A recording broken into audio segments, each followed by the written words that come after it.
वापस लौटते हैं।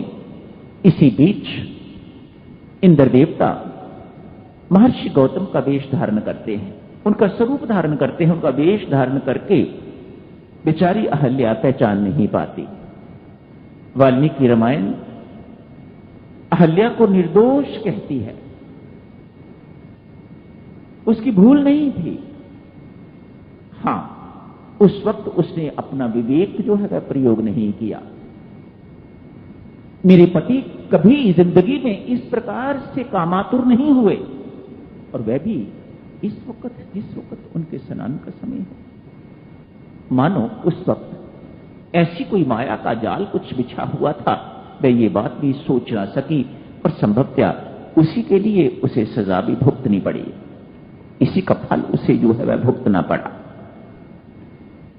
पाप करके बाहर निकला है। जैसे ही इंद्र महर्षि गौतम को समझने में तनिक समय नहीं लगा, दोनों की गलती और उन्हें दंडित किया है, दोनों को श्राप दे दिया।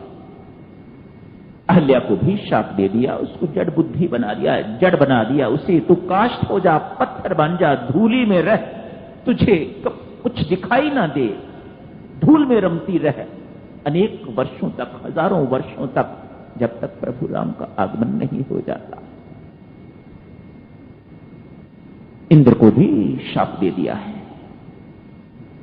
1000 उसके शरीर में छिद्र कर दिए। क्या छिद्र हैं, छोड़ें इस बात को, क्या छिद्र हैं वे, कालांतर में क्या होता है उसको भी दिया। जब प्रभु राम के तू दर्शन करेगा, अमुक स्थान पर जाके, मिथिला में जाके जब बैदुला बन के निकलेंगे, उस वक्त तेरे छिद्र जो हैं ये आंखें बन जाएंगी। भगवान के दर्शन करके तू शाप से मुक्त हो जाएगा। आखिर महात्मा महात्मा ही ठहरे, करुणा होती ही है। ये शाप तब इससे मुक्त हो जाओगे। अहल्या विषयासक्त, कामासक्त होने के कारण उसकी बुद्धि जड़ हो गई। जड़ बुद्धि का जब तक उद्धार नहीं होता, जब तक ये चेतन नहीं हो जाती, तब तक हमारी साधना जो है वह आगे नहीं बढ़ पाती।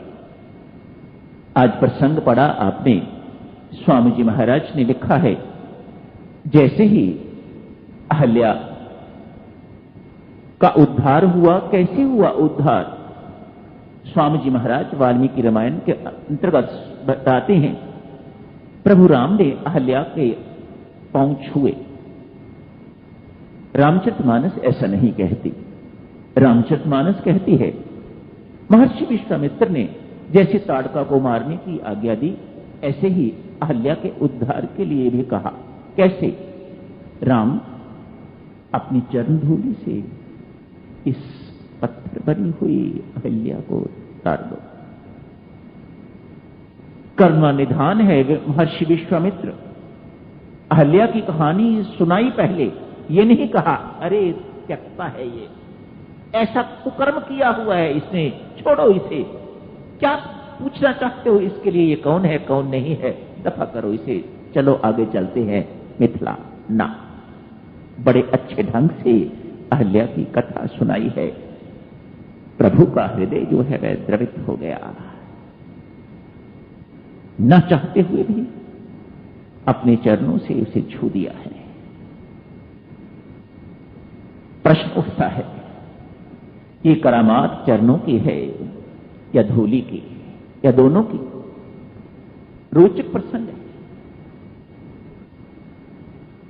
पत्थर बनी हुई बिल्कुल नारी की शेप है उसकी, पत्थर बनी हुई अहल्या, भगवान उसे अपने चरणों से छूते हैं।